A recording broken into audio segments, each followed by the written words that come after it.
sistemare i denti per una questione estetica in primis. Poi ho scoperto invece che mi sono passati praticamente i problemi che avevo di emicrania, che io non legavo i denti, e anche un problema di sciatica che avevo perenne, e anche quello è risolto, però appunto non pensavo fosse dovuto dai denti.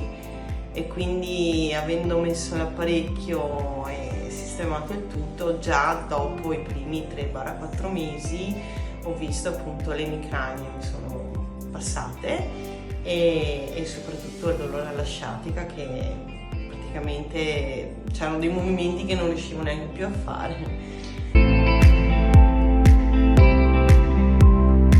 Adesso mi trovo benissimo e quindi sì, ho risolto quei problemi. Tornassi indietro appunto rifarei, appunto perché mi ha cambiato la vita, sì.